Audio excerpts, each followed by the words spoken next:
ఈ మధ్య నేను డింక్ ఫ్యామిలీ బహుశా మీ దాకా వచ్చిందో లేదో నాకు తెలియదు కానీ డింక్ ఫ్యామిలీస్ అంటే ఏంటో చెప్తా. అయితే ఈ డింక్ ఫ్యామిలీస్ అంటే ఏంటో మీకు తెలియాలంటే కొంచెం చరిత్రకి వెళ్ళాలి. ఇది చాలా తక్కువ మందికి తెలిసిన ఇన్ఫర్మేషన్ కాబట్టి చెప్తున్నా. నాకు చాలాసార్లు తక్కువ మందికి తెలిసిన ఇన్ఫర్మేషన్ గురించి తెలుసుకోవాలన్నా, దాని గురించి మాట్లాడాలన్నా కొంచెం ఇంట్రెస్ట్ ఎక్కువ ఉంటుంది. అందువల్ల ఈ విషయం మీ ప్రస్తావనకు తీసుకొస్తాను. అయితే ఈ డిఐఎన్కే డింక్ ఫ్యామిలీస్ అంటే ఏంటి, ఎందుకు ఆ ఫ్యామిలీస్ ఎక్కువ అవుతున్నాయి భారతదేశంలో ముఖ్యంగా, ఇది మంచి వైపుకా చెడు వైపుకా, అసలు ఇది ఎటువంటి పరిణామం అనేది మీరు కూడా ఆలోచించాల్సిన విషయం. So DINK families, D I N K. అయితే దీని గురించి తెలియాలంటే కొంచెం మనం చరిత్రలోకి వెళ్ళాలి. బహుశా నేను చాలా చిన్నప్పుడు అనుకుంటాను, మీలో చాలామంది నా జనరేషన్ ఆ ఏజ్ వాళ్ళకి తెలిసే ఉంటుంది.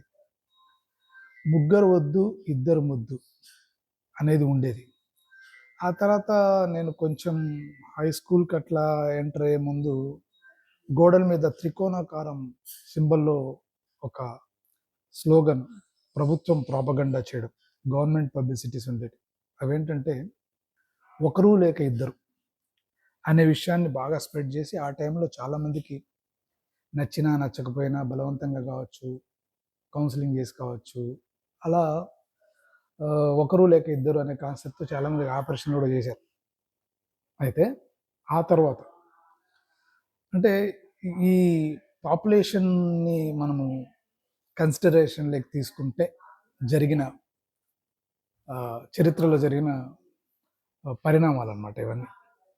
సరే, ఇది పక్కన పెడితే మనము గతంలో చాలామంది లార్జ్ జాయింట్ ఫ్యామిలీస్ ఉండేటివి, తర్వాత జాయింట్ ఫ్యామిలీస్, తర్వాత జస్ట్ ఒక ఫ్యామిలీ, ఆ తర్వాత న్యూక్లియర్ ఫ్యామిలీస్, ఇప్పుడు డింక్ ఫ్యామిలీస్.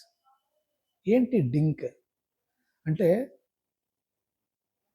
ముగ్గురు వద్దు ఇద్దరు వద్దు, ఒకరు లేక ఇద్దరు, ఒకరు చాలు, వాళ్ళు కూడా వద్దు, అసలు పిల్లలే వద్దు, వైఫ్ అండ్ హస్బెండ్ ఇద్దరు employees, double income, no kids, డిఐఎన్కి అనే ఒక ఆలోచన విధానంతో వచ్చిన కొన్ని ఫ్యామిలీస్. అంటే పెళ్ళికి ముందే ఒక రకమైనటువంటి ఒప్పందం. అదేంటి? మనకు పిల్లలు వద్దు, మన ఇద్దరం సంపాదించుకున్నది మనమే ఖర్చు పెట్టుకుందాం అనే ఆలోచన ధోరణి వచ్చేసింది.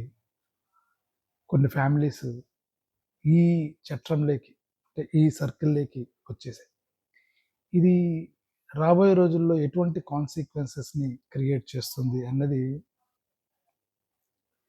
ఎటువంటి ఇన్ఫ్లుయెన్స్ని క్రియేట్ చేస్తుంది, అసలు ఏ ఇన్ఫ్లుయెన్స్ వల్ల ఇలాంటి ఫ్యామిలీస్ తయారవుతున్నారు, ఇది ప్రోగ్రెసివా రిగ్రెసివా ఆలోచించాలి.